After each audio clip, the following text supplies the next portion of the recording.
Hai, Assalamualaikum warahmatullahi wabarakatuh. Bertemu lagi kita pada kali ini dengan tajuk yang seterusnya iaitu kata ganti nama diri. Untuk tajuk kali ini, murid-murid akan belajar bagaimanakah untuk menggunakan kata ganti nama diri dengan sesuai. Jadi, apakah yang dimaksudkan dengan kata ganti nama diri ni? Kata ganti nama diri ialah kata yang menjadi pengganti nama orang.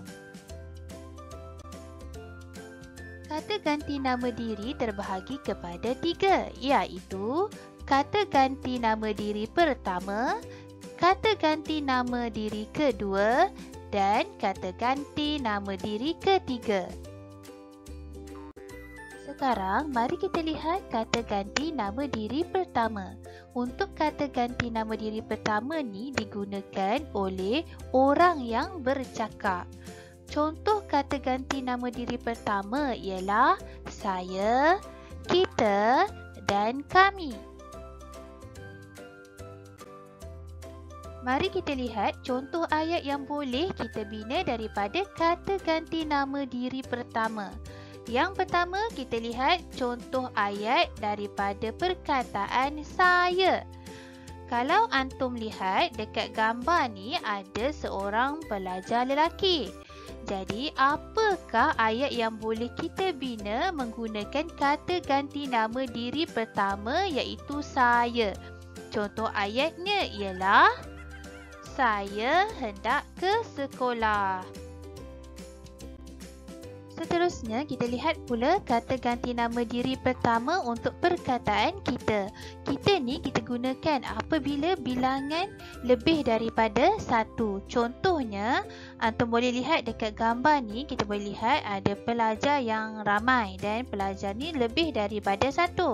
Jadi, perkataan yang sesuai kita gunakan ialah ayat yang kita boleh gunakan ialah kita mestilah belajar bersungguh-sungguh. Kita lihat pula untuk kata ganti nama diri pertama bagi perkataan kami. Untuk kami, kita gunakan apabila ada ramai orang yang ingin bercakap. Jadi, kita gunakan perkataan kami.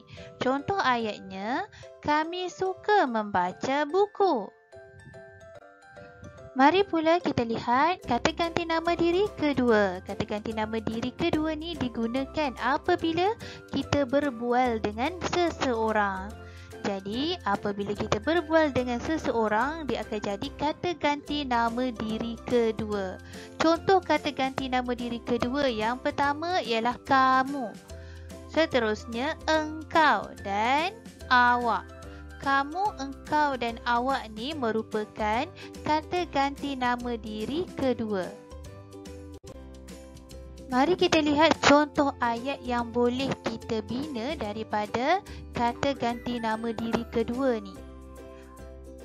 Kalau antum lihat dekat gambar ni ada 2 orang pelajar. 2 orang pelajar ni sedang berbual-bual.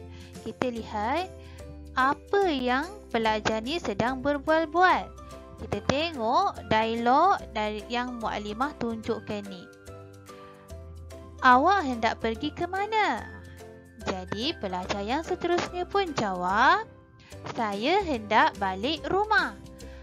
Jadi bila nak bercakap dengan orang lain, kita gunakan perkataan awak. Ataupun kita juga boleh gunakan perkataan kamu, engkau. Seterusnya, kita lihat pula kata ganti nama diri ketiga. Untuk kata ganti nama diri ketiga ni kita gunakan untuk merujuk kepada orang yang diceritakan halnya. Contoh kata ganti nama diri ketiga ialah dia dan juga mereka. Jadi kita akan gunakan perkataan dia dan mereka ni apabila kita nak merujuk kepada orang yang kita nak ceritakan halnya. Sekarang ni kita lihat bagaimana kita nak bina ayat untuk kata ganti nama diri ketiga iaitu dia. Dia ni kita gunakan untuk orang yang umum. Contohnya kita nak guna untuk orang biasa ke ataupun untuk rakan kita. Jadi, kalau antum lihat ada gambar seorang pelajar lelaki ni kan. Sekarang ni kita nak bercerita pasal lelaki ni. Kita nak beritahu pasal pelajar lelaki ni.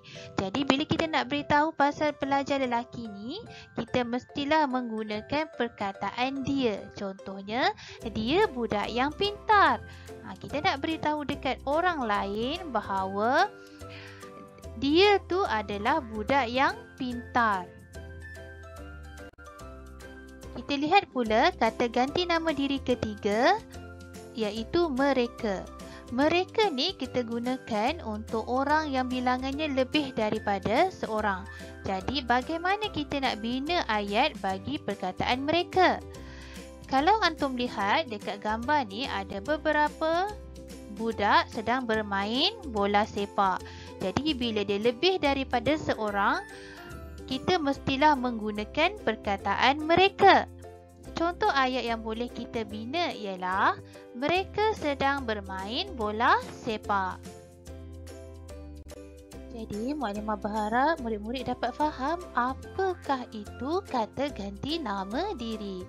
Sekarang ni, mari pula kita buat latihan pada buku aktiviti jilid 1 muka surat 27 dan 28. Pada muka surat 27 dan 28, dia nak antum lengkapkan dialog kemudian lakonkannya. Dekat sini Mukadimah dah berikan dengan jawapan sekali. Jadi Mukadimah nak antum buat latihan ni pada muka surat 27 dan 28 dan antum boleh rujuk jawapan pada slide yang Mukadimah sediakan ni. Maka berakhirlah sudah untuk pembelajaran kita pada kali ini, iaitu kata ganti nama diri. Jadi Mukadimah berharap antum semua dapat faham dan dapat tahu bagaimana kita nak menggunakan kata ganti nama diri ni. Sekian, terima kasih.